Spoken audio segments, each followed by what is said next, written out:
क्या ईरान फिर से एटम बम बनाने लगा है?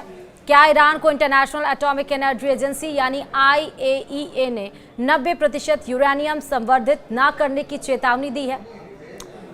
नमस्कार, सब कुछ बताएंगे आपको विस्तार से इस वीडियो में। आप देख रहे हैं न्यूज़ 18 का डिजिटल प्लेटफॉर्म और मैं हूं आपके साथ श्रुति श्रीवास्तव।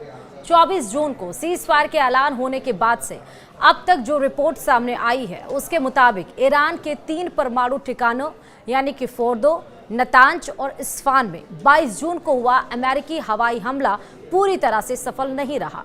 दावा किया जा रहा कि ईरान ने बड़ी तेजी से फोर्दो एटमी अड्डे पर दोबारा काम शुरू करने के लिए मरम्मत का काम युद्ध की रफ्तार से शुरू कर दिया है।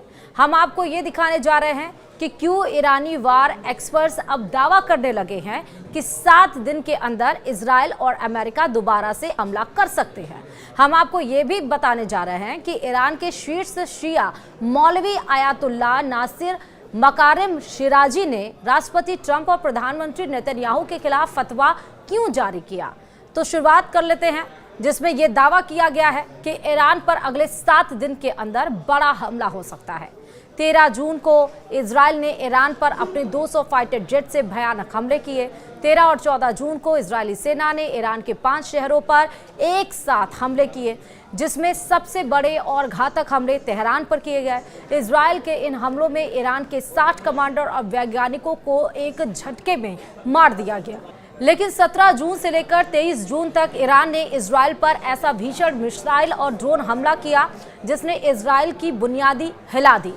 इजराइल की राजधानी तेल अवीव, बंदरगाह शहर हाइफा और बीर शेबा जैसे शहरों में ईरान की बैलिस्टिक मिसाइलों ने भयानक तबाही मचाई।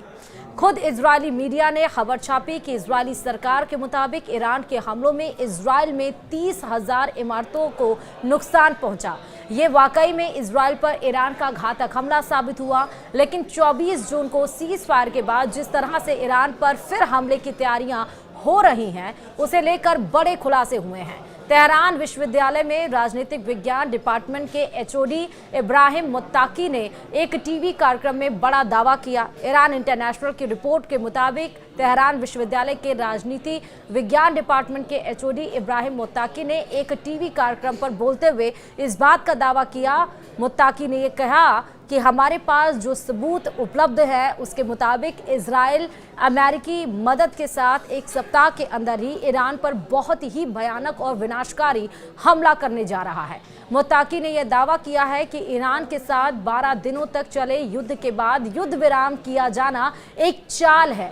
इस युद्ध विराम का इस्तेमाल करके अमेरिका और इजराइल एक बार फिर से अपनी सेना को तैयार करके हमला करना चाहते हैं।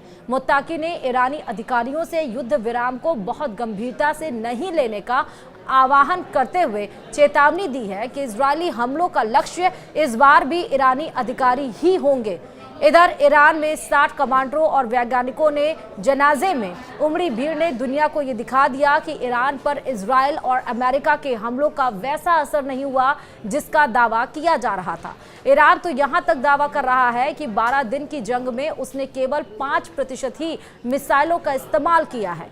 ईरान के मिसाइल बंकरों और गोदाम में अभी भी 95% मिसाइलें बची हुई हैं। यही वजह है कि ईरान ये दावा कर रहा है कि वो अमेरिका और इजराइल के अगर दोबारा हमला हुआ तो उसका बेहद भयानक बदला लिया जाएगा।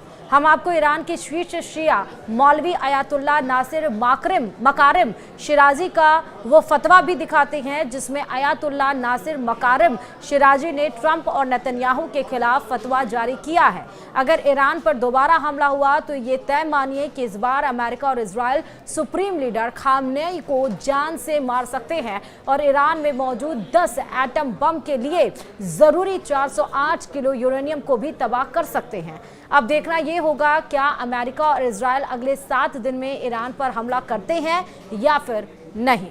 जैसा हमने जिक्र किया कि फतवा जारी हुआ है, तो ईरान के शीर्ष शिया धर्मगुरु की ओर से जारी किए गए फतवे में अमेरिकी राष्ट्रपति डोनाल्ड ट्रंप और इजरायली PM बेंजामिन नेतन्याहू को अल्लाह का दुश्मन कहा गया है और उन्हें नेस्तनाबूद करने की धमकी भी दी गई है। जी हाँ, फतवे में कहा गया है कि ईरान के सुप्रीम लीडर आयतुल्ला खामनेई को धमकी देना या उनकी हत्या की कोशिश करने वालों को अल्लाह के प्रकोप का सामना करना पड़ेगा। लेकिन क्या ये जैसे ये फतवा जारी हुआ उसके बाद से ये चर्चा और तेज होने लगी कि आखिरकार इजराइल और अमेरिका के ऊपर ये फतवा क्यों जारी किया गया है। क्या ईरान एक जो मुस्लिम देश है उनको इसके जरिए लाने की कोशिश कर रहा है। लेकिन इन सब के बीच में इजराइल और अमेरिका की तो तैयारी अपनी है, ईरान यहाँ पर अलग पड़ा हुआ है। ईरान चाहे जितना दम दिखा ले कि उसके पास 95% अभी भी ताकत है और अगर इजराइल और अमेरिका हमला करता है तो उसका जवाब मुंह तोड़ तरीके से दिया जाएगा। इस बार वो कोई भी हमला ईरान बर्दाश्त नहीं करेगा। तो क्या ये सिर्फ अफवाहें ही हैं, सिर्फ बातें ही हैं, या वाकई इधर यूरेनियम मतलब जो ठिकाने परमाणु ठिकाने तबाह हुए थे उनको फिर से युद्ध की रफ्तार से काम वहाँ पर होने लगा है ईरान की तरफ से। क्या फिर से वो एटॉमिक को बनाने के न्यूक्लियर को बनाने के लिए वो फिर से आगे बढ़ने लगा है, यानी कि जो परमाणु हम बात कर रहे हैं उसकी। और क्या इधर इजराइल और अमेरिका ईरान के ऊपर हमले की तैयारी कर रहा है। सीज फायर महज एक दिखावा था या वाकई दोनों देशों के बीच में चल रहे युद्ध को शांत करना था। वीडियो में इतना ही। देखते रहिए न्यूज़ 18। नमस्कार।